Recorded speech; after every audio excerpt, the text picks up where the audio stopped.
Apakah ada orang di sana? Halo.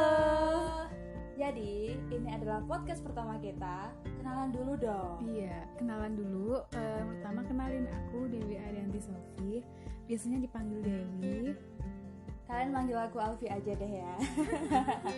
Nah, ini segmen pertama sambat online kita. Emangnya apa nih? Jadi kita bakalan sambat online tentang rencana masa depan. Kalian ini nih pasti udah familiar banget gak sih tentang rencana masa depan? Atau udah punya planning buat masa depannya kayak gimana? Maaf, suram. Kadang kalau kita ditanyain soal masa depan tuh kepikirannya selalu gini, apa ya? Mau jadi apa? Abis ini ngapain? Abis lulus ngapain? Abis SMA ngapain? Gitu Iya, gak sih? iya bener banget Mbak. Soalnya kalau masa depan itu kayak masih ngawang, Diraba-raba, masih terawang. ngawang gitu kan jadinya. Belum sesuatu yang serius dan pasti. Aduh. Tolong yang kemarin belum ngasih kepastian. Enggak, beda. Beda segmen. Kembali ke benang merah ya guys. Jadi mulainya dari mana nih? Bingung. Awalnya nih kayak aku mau nanya dulu Mbak Alfi punya rencana nggak sih di masa depan kalau misalnya bakalan kuliah di UB terus bakalan ketemu lingkungan sosial yang seperti sekarang kayak gitu? Jujur nggak ada. Nggak kepikiran ya? Aku tuh apa ya, orangnya berplanning tapi planningku tuh selalu nggak sesuai. Jadi kayak aku mau sekolah di sini, keterimanya di sini. Aku nggak ada niatan sekolah di UB, beneran. Aku pengen di STAN, dan nggak keterima terus. Tapi SNMPTN ku masuknya ke UB. Ke UB, iya. Pendidikan bahasa Inggris tuh aku ngasal, serius. Oh serius ngasal Ya, Mbak? asal masuk aja gitu. Ya udah, ya berarti emang rezekinya di situ. Iya gitu. sih. Sengasal-ngasalnya kita kalau emang bukan rezeki ya nggak bisa gitu. Tapi rencana Tuhan lebih indah nggak sih Mbak? Asik. Gak kuat aku tuh semuanya rencana Tuhan. Tuhan, jodoh mana? Ngebet. Kalau Dewi sendiri ada nggak sih kayak planning terstruktur gitu, kayak aku habis ini mau gini, aku habis ini mau gini, ada nggak sih kayak gitu? Kalau dibilang planning terstruktur sih pasti enggak. Tapi kayak dari aku sendiri kayak udah punya target kayak abis ini lulus itu bakalan mau kemana. Tapi meskipun belum jelas ya, yang pasti kayak bakalan jadi pekerja. Karena aku tipikal orang yang masih belum siap untuk menghadapi pendapatan yang naik turun. Jadi kayak pengennya masih yang stagnan dulu, merintis tapi dapetnya yang stagnan. Baru nanti kalaupun udah modalnya udah cukup, baru buka usaha atau yang lain kayak gitu. Berarti ada rencana buat jadi wirausaha nih ya? Iya, itu kayak planning alternatif sih Mbak. Mungkin. Emang apa ya? Jadi pengusaha tuh kita harus siap bangkrut, Bener. siap rugi. Jangan mikir enak-enaknya doang lu pada semuanya nih. Aduh. Kesel gua aja. Astagfirullah. Jadi gimana ya? Ngomongin soal pekerjaan, kalau aku dari dulu tuh cita-cita selalu ganti-ganti nih. TK tuh pengen banget jadi dokter ya. Iya benar. Gitu. Dokter Alfi. Aduh, itu pasti cita-cita semua anak tuh kayak gitu ya Mbak ya. Pengen jadi apa? Iya, benar makanya. Itu laku banget. Kenapa? Banget. Tolong guru TK klarifikasi kenapa. Jadi ketika SD aku pengen jadi guru, SMP pengen jadi penyanyi, Asik. SMA pengen jadi dosen. Iya, ganti-ganti ya Mbak. Tapi ketika aku kuliah, aku nggak pengen jadi apa-apa guys. Jadi Iya, benar. tolong ini tidak baik untuk ditiru. Karena ketika kita udah dewasa tuh pasti udah nggak ada feel itu loh. Iya benar-benar. Kayak semakin dewasa tuh kayak semakin malas buat mikirin cita-cita. Karena ada tuntutan tersendiri ya Mbak ya. Nah itu yang bikin malas. Ini jangan ditiru guys. Tapi aku mulai sekarang tuh udah harus mastiin abis lulus aku mau ngapain. Iya nih. Jadi kayak Bingung. lebih increase. Aduh, bahasa Inggrisnya keluar. Aduh, Enggak. pendidikan Mau- bahasa Inggris. Aduh, mau apa ya, meningkatkan skill menulis. Karena aku suka banget nulis kan. Oh iya Suka sih, banget bener. menulis lagu, puisi, buku. Pokoknya semua yang berkaitan dengan nulis aku tuh suka banget. Jadi kayaknya bisa deh itu dijadiin duit. loh. Dijadiin sebuah pendapatan kayak gitu ya Mbak. Nah kalau dari Mbak Alfi sendiri tuh ada nggak sih Mbak kayak kekhawatiran akan masa depan yang berubah-ubah gitu? Ya pasti. Dan sekarang pun aku takut nih. Gua lulus gak ya? Kayak Ya, gua pasti sekarang, lulus. Gua lulus gak ya? Gua lulus kapan gitu? Iya Kayak sih. pasti. Abis lulus ngapain? Itu pasti kayak emang nanti kalau aku terjun ke dunia kepenulisan bakal banyak orang yang nerima aku pasti. bener banget. Kayak misal aku jualan, ada yang beli nggak? Gitu nggak sih? Iya. Dewi juga gimana kalau Dewi?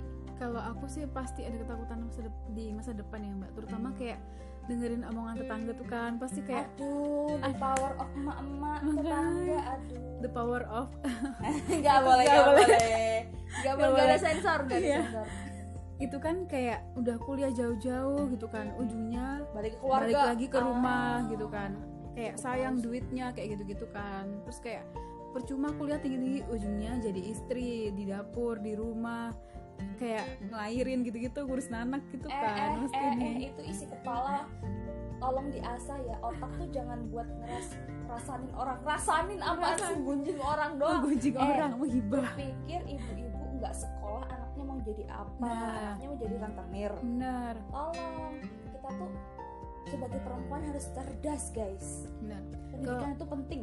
Benar, karena kalau aku dengar dari teman-temanku nih, katanya ibu itu adalah madrasah pertama bagi anak-anaknya kayak gitu. Masya Allah, Ukti Dewi, Masya Allah. Jadi yang wahai laki-laki yang ingin mensegerakan, boleh nih, lagi kosong guys, belum ada saingan, belum cukup umur guys, keburu ada yang lamar.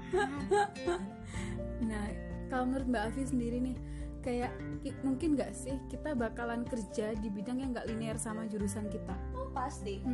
Jadi kita harus siap. Makanya aku tuh dari SMA, dari semester baru lah, semester baru kuliah ini, aku udah kayak mencoba yang bukan bidang aku. Paham. Aku cuma suka nyanyi tapi nggak profesional nyanyi. Aku nyoba. Terus penulisanku dulu kan cuma di fiksi. Nah sekarang aku nyoba ke API, ke ilmiah gitu ya mbak ya. Berita yang kayak gitu tuh aku nyoba. Terus kayak naskah skrip drama, FTV yang kayak gitu tuh aku nyoba kan. Keren. Terus pengen apa sih yang bisa aku lakuin, kayak wirausaha gitu. Iya sih. Jualan ya gagal nggak apa-apa, yang penting aku coba bidang-bidang baru lah. Takutnya nanti kan nggak pasti ya gue jadi guru macam gue anjir. Astagfirullah, lambungnya tolong ya, ini tolong dikondisikan. Tolong dikondisikan. Nggak apa-apa sih guys, emosi panas kipas. Nggak apa sih mbak, pasti semua orang punya kekhawatiran masing-masing. Nah makanya itu kita harus bisa mengeksplor diri lebih dalam lagi ya mbak ya, kayak gitu. Iya dong. Dan menurut mbak itu kita harus peka terhadap lingkungan sosial nggak sih mbak, kayak apa yang lingkungan butuhkan, kayak social branding, apa sih, kayak personal branding juga kayak gitu perlu nggak sih mbak? Kalau gue soal lingkungan orangnya bisa jadi dua nih. Yang pertama gue bodo amat, yang kedua gue bakal care. Gue bodo amat sama lingkungan yang mereka neken gue banget, yang lu harus gini, lu harus gini, jadi mak jangan gini, jadi mahasiswa. Enggak, gue bakal bodo amat sama orang-orang kayak gini. Tapi kalau lingkungan yang care banget sama gue, misal kayak oh iya kamu bisa, gue bakal care banget sama lingkungan yang itu. Nah masalah personal branding, gue lagi ngebangun nih, misal kayak sosmed kita yang awalnya sambat doang, kayak aduh ngapain kuliah, aduh capek, enggak lagi kayak gitu. Jadi nguploadnya tuh kayak quotes, foto-foto, terus video-video puisi, yang pokoknya personal branding kita bagus. Katanya kalau kita cari beasiswa, orang-orang bakalan ngelihat medsos kita loh. Hati-hati jadinya. Jadi kayak personal branding itu emang diperlukan, tapi kita juga harus bisa selektif sama lingkungan sosial ya. Iya benar banget. Jadi kalian tuh jangan mau diperbudak lingkungan. Bukannya aku ngajarin individualisme, tapi kalian tuh harus sehat, Rek. Kepikiran omongan orang terus-menerus itu juga nggak enak. Nah, toxic people benar, toxic people tuh banyak. Jadi kita harus ngurangin toxic people, terus terutama jangan sering-sering ngelihat postingan orang di Instagram ya mbak ya. Soalnya kayak kehidupan orang tuh bakalan kelihatan sempurna banget di sosial media. Tapi gitu kan nggak tahu aja tuh habis itu nangis. Bener, waktu itu aku juga pernah mbak kan, waktu itu kan aku pernah ke Bali kan. Aku tuh cerita ke temanku, ke aku tuh di sana nggak senang tapi aku nangis. Bukan corona. Aku tadi keselak air.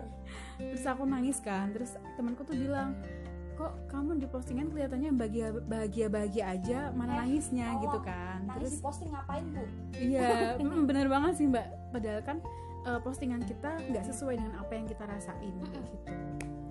Ya kayak banyak kan dia ngupload makan pizza berapa juta, abis itu kita nggak tahu besoknya dia makan Indomie, makan mie sedap, sebut merek, nanti disponsorin Indomie sedap boleh lah nanti ya, endorse ya. jadi kayak kita nggak tahu, misal mumpung makan steak, dia foto nih upload, besoknya kita nggak tahu dia makan steak tiap hari apa enggak. Iya sih. Jadi positive thinking aja lah, jangan irian jadi orang tuh, otak tolong. Ya itu loh guys, tolong dibenerin. Tolong dibenerin. Itu tuh kadang yang salah tuh bukan yang posting, tapi kita sendiri yang iri dengki, tolong. Iya sih. Udah nggak punya duit jangan iri coy, ya udah. Jadi kita harus siap mungkinan guys. Kalau gitu misalnya kita juga nggak punya uang, ya kita juga sadar diri ya mbak ya, harus ada usaha lebih untuk mendapatkannya. Kita ngomongin masa depan, kenapa jadi postingan IG dan iri dengki? Astagfirullah. Tapi ini berkaitan loh, kayak orang-orang masa depannya tuh kayak cerah, dia ngupload ke luar negeri kayak tiap hari ke luar negeri, kuliah luar negeri, S2, S3, S4, emang ada S3 lain. Kayak pokoknya dia sukses, punya istri ganteng, istri kaya, istri cantik, suami kaya, suami duda, ya kayak gitu-gitulah. Dan kita wah enak banget kalau gue jadi dia, pasti nih gue beli, gue pengen beli barang tanpa lihat label harga, itu cita-cita gue. Oh benar, nggak apa-apa sih mbak, mantap, asal juga ini ya, kita juga mendapatkan yang setara. Wah itu. Jadi mungkin kita ke pesan aja kali ya. Ke pesan sih. Dari dulu deh. Dari aku kayak konklusinya kayak konklusi guys. Kebiasaan presentasi. Iya benar. Kita harus siap menghadapi kemungkinan apapun yang terberat dalam hidup kita, entah itu di bawah, di atas, di samping, di belakang juga ya. Gimana? Maksudnya di samping itu gimana? Jelasin dulu. Jadi lebar nanti. Aduh melebar nih gue liburan. Efek di rumah aja guys. Efek di rumah aja. Lebaran juga. Bukan lebaran tapi lebaran. Jadi kita juga harus ini sih, pinter-pinter dalam mencari teman, terus harus kreatif juga dalam mendapatkan rezeki kayak gitu. Kalau aku cukup be yourself guys. Jadi ketika kamu menjadi diri kamu sendiri, kamu bakal menerima yang sesuai buat kamu. Ketika kamu pengen jadi ini, pengen jadi Kylie Jenner, pengen jadi Agnes Monica, pengen kelihatan aku banget, punya Citra Lestari, pengen jadi siapa, enggak guys. Ingat, kamu tuh udah jadi kamu tuh versi terbaik dari Tuhan buat kamu. Iya betul. Jadi jangan pernah ingin jadi orang lain. Nah, kita bisa memperbaiki diri kita. Bisa kayak skincarean, makeupan, olahraga, makan yang teratur, self love lah intinya. Gitu sih. Dan jangan berlebihan ya mbak ya. Jangan berlebihan. Oke, sekian dulu podcast dari kita. Kurang lebihnya kita mohon maaf. Aku Dewi mohon undur diri. Aku Alfi. Bye.